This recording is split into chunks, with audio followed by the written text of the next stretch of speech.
খেলা হবে। 2021-এর বিধানসভা ভোটে এই একটি স্লোগান নিয়ে ভোট ময়দানে নেমেছিল রাজ্যের শাসক দল তৃণমূল কংগ্রেস। 2021-এর ভোটে বিপুল জয়ের পর তৃণমূলের এই স্লোগানও বেশ জনপ্রিয় হয়। এরপর থেকে রাজনৈতিক সভা সমাবেশে তৃণমূলের নেতা মন্ত্রীদের মুখে প্রায় শোনা যায় এই শব্দবন্ধ। আর তৃণমূলের এই খেলা হবে স্লোগানের পাল্টা স্লোগান দিয়েছিল বিরোধী দলগুলিও। কিন্তু ভোটাররা কি সত্যি ফুটবল যে তাদের নিয়ে খেলা হবে? নির্বাচনী প্রচারে বেরিয়ে এই ভাষাতেই শাসক দল তৃণমূল ও প্রধান বিরোধী বিজেপিকে নিশানা করেছেন এক কংগ্রেস প্রার্থী। তার মতে ভোটাররা ফুটবল নন। 5 বছর আগে প্রায় 2.5 লক্ষ মানুষের দায়িত্ব বর্তমান বিধায়কের হাতে তুলে দেওয়া হয়েছিল, কিন্তু সেই প্রত্যাশা পূরণ হয়নি বলে দাবি করেছেন নলহাটির জাতীয় কংগ্রেস প্রার্থী ও চিকিৎসক আব্দুল করিম। তার অভিযোগ, গত 5 বছরে এলাকায় উল্লেখযোগ্য কোনো উন্নয়নমূলক কাজ হয়নি। তিনি বলেন, রাজনৈতিক ময়দানে দাঁড়িয়ে নির্বাচনকে খেলার সঙ্গে তুলনা করা উচিত নয়। মানুষ বা ভোটার কোনো ফুটবল নয় যে রাজনৈতিক দলগুলি বলবে খেলা হবে।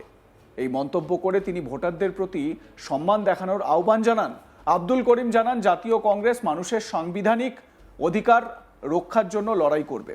তিনি 5টি মূল ইস্যুকে সামনে রেখে প্রচার চালাচ্ছেন: স্বাস্থ্য, শিক্ষা, পানীয় জল, বাসস্থান এবং বেকারত্ব দূরীকরণ। ডাক্তার আব্দুল করিম, কংগ্রেস প্রার্থী নলহাটির, তিনি কি বলছেন এ বিষয়ে শুনে নিন তার বক্তব্য। অ্যান্টিবায়োটিকগুলো বা আমি যেটা অ্যান্টিভাইরাল বা ভ্যাকসিন বলছি, সেগুলো হচ্ছে যেগুলো অভিযোগ রয়েছে, সেই অভিযোগগুলোকে আমরা ঠিক করার জন্য আমরা শারীরিক চিকিৎসা অ্যান্টিবায়োটিক দিয়ে কি করি, প্রতিকার করি, সেটাকে আরোগ্য লাভ করাই। সেরকম সামাজিক, আমি তৃণমূলদের মতো খেলতে আসিনি এখানে। আর জনসাধারণ কোনো ফুটবল না বা কোনো ক্রিকেট বলও না বা অন্য কোনো খেলাও না যে আমরা তাকে পায়ে হাতে বিভিন্ন রকমভাবে খেলে যাব। খেলতে এসছি ভাই, আমরা প্লেয়ার, আমরা খেলতে এসছি না জনগণ কোনো খেলার কিছু সামগ্রী যে ওদেরকে খেলবো, ওদেরকে নিয়ে এ খেলা মেলা চলবে না।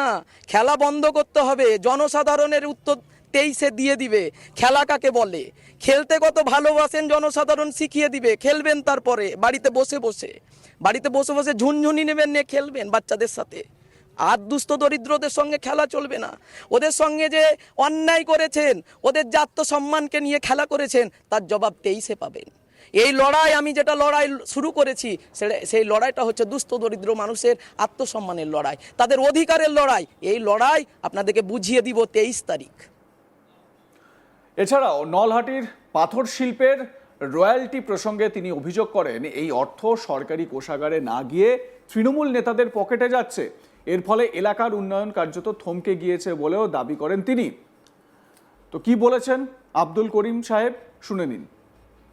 টাকা রয়্যালটি সেটা ওঠে, এছাড়া বালুর টাকা ওঠে, এছাড়া কনস্ট্রাকশন সাইটের টাকা ওঠে, বিভিন্ন রকম কালোবাজারি, বিভিন্ন রকম ঘুষের টাকা, এসবগুলোও তো রয়েছে।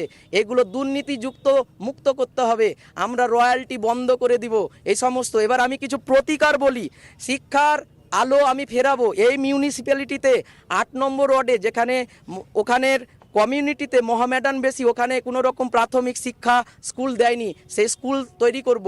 ড্রেনেজ সিস্টেম, যে নলহাটির ওয়াটার সার্কুলেশন এত বাজে, একটু বৃষ্টি হলে বন্ধ হয়ে যায় বা এই রকমেও বন্ধ হয়ে আছে। প্লাস্টিক, আবর্জনা, নোংরা, গার্বেজ পড়ে পুরো ড্রেন জ্যাম হয়ে আছে। তাতেও কিন্তু জল কি হয়ে যায়, জল উপচে পড়ে, রাস্তাঘাটগুলো নষ্ট হয়ে আছে। সেগুলোকে ঠিক করব। ড্রেনেজ সিস্টেম একান্তই ঠিক করা উচিত। ড্রেনেজ সিস্টেম যদি না ঠিক করেন, পলিউশন বেড়ে যাবে। ড্রেন মারফত যে সমস্ত মশা, এই সমস্ত কীটপতঙ্গদের, সেখান থেকে মশাবাহিত মসকিউটো বর্ন ডিজিজ সেগুলো চারিদিকে সংক্রমণ হবে। আমাদের ড্রেনেজ সিস্টেম ঠিক করা উচিত। পানীয় জলের সুবিধা আমি ঠিক করব। আরও জলের সুবিধা যেগুলো দৈনন্দিন, সেটা ঠিক করব। ইলেকট্রিক নিয়ে আন্দোলন করা হবে। কিছু ইউনিট ইলেকট্রিক ফ্রি দেওয়ার জন্য আমি করব। স্বাস্থ্য পরিষেবা যেগুলো বিপি ব্লক এবং প্রাথমিক হেলথ কেয়ারগুলো রয়েছে, সেগুলোকে ফাংশনিং করব। আমাদের সঙ্গে 200-রও বেশি ডক্টর যুক্ত আছে। আমরা সেই সমস্ত ডাক্তাররা, এখানে ফ্রি চিকিৎসা দেওয়া হবে, কোনো রকম টাকা পয়সা লাগবে না। দ্বিতীয়, শিক্ষা স্নাতক স্তর অবধি, পোস্ট গ্র্যাজুয়েশন অবধি অলরেডি ভারতীয় জাতীয় কংগ্রেস সেটাকে বলে দিয়েছে যোজনার মাধ্যমে, যে কোনো শিক্ষার টাকা পয়সা লাগবে না।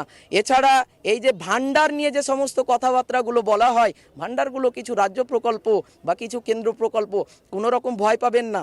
রাজ্য প্রকল্পগুলো থেকে যাবে, কেন্দ্রীয় প্রকল্পও থেকে যায়, সরকারের বদল হয়, সরকার আসবে যাবে, প্রকল্প সেরকম যদি ধরা যায় তো দুর্গা সম্মান ভারতীয় জাতীয় কংগ্রেস অলরেডি অ্যানাউন্স করেছে 2,000 করে প্রতি মাসে অ্যাকাউন্টে চলে যাবে, এটা দুর্গা সম্মান। আর আমাদের যে স্বাস্থ্য বীমা সেটাও 5 লাখ যেটা ছিল স্বাস্থ্যসাথী কার্ড, সেটাকেও ভারতীয় জাতীয় কংগ্রেস 10 লাখ টাকা করেছে। এটা তো ভারতীয় জাতীয় কংগ্রেসের পক্ষ থেকে আমি যে প্রতিশ্রুতিগুলো দিলাম সেগুলো হলো যে আজকে আমরা ভোট চাইতে যাই বিভিন্ন জায়গাতে, তারপরে আর দেখা করি না, এগুলো দেখা হবে।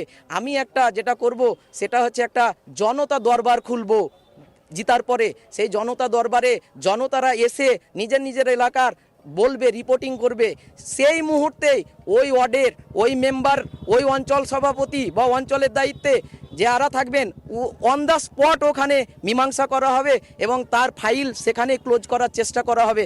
কোনো রকম পেন্ডিং থাকবে না, যার অর্থ হলো আপনাকে কেন আসতে হবে ঘরের জন্য, আপনাকে কেন ড্রেনের জন্য আসতে হবে, আপনাকে কেন শিক্ষার জন্য, আপনাকে কেন স্বাস্থ্যের জন্য দরবারে দরবারে রাজনৈতিক নেতাবর্গদের পেছনে ছুটতে হবে, আমরা ঠিক করব। এই নলহাটি পৌরসভায় 8 নম্বর, 11 নম্বর, 12 নম্বর, 14 নম্বরে এত জলের ক্রাইসিস, সেগুলো একেবারেও খতিয়ে দেখা হয় না। আজকে 3 নম্বর ওয়ার্ডটা যদি দেখা যান, যেখানে বিধায়ক বাবুর নিজস্ব ওয়ার্ড, সেখানে এত রাস্তা খারাপ, রেল লাইনের ধার ধার ধার ধার ধার ধার ধার ধার, আর পুরো ড্রেনটাকে ওপেন রয়েছে, এত দুর্গন্ধ ছড়ায়, এত পলিউশন যে বলার নেই, এগুলো ঠিক করা উচিত। একেবারে ফিরিস্তি দিয়ে দিলেন কংগ্রেস প্রার্থী। কোন কোন বিষয়ে তিনি নজর দেবেন সে কথাও বলেছেন। এলাকায় চিকিৎসক বলে পরিচিত ডাক্তার আব্দুল করিম এবং দুস্থ মানুষদের তিনি বিনা পয়সায় চিকিৎসা করেন বলেও এলাকায় তার একটা নামডাক রয়েছে এবং তার যে প্রায়োরিটি লিস্ট, সেই প্রায়োরিটি লিস্টেও তিনি কি কি করবেন একেবারে এক নাগারে সে কথা বলে গেলেন। আমার সহকর্মী শান্তনু হাজরা তার প্রতিবেদনে কি বলছেন এই প্রসঙ্গে শুনে নিন। প্রার্থীর সাথে কথা বলছিলাম, সরাসরি প্রার্থী জানিয়ে দিলেন যে জনতার দরবার খুলবেন। প্রার্থী, কংগ্রেস প্রার্থী একজন চিকিৎসক হওয়ার সুবাদে তিনি কিন্তু বিড়ি শ্রমিকদের পাশেও রয়েছেন।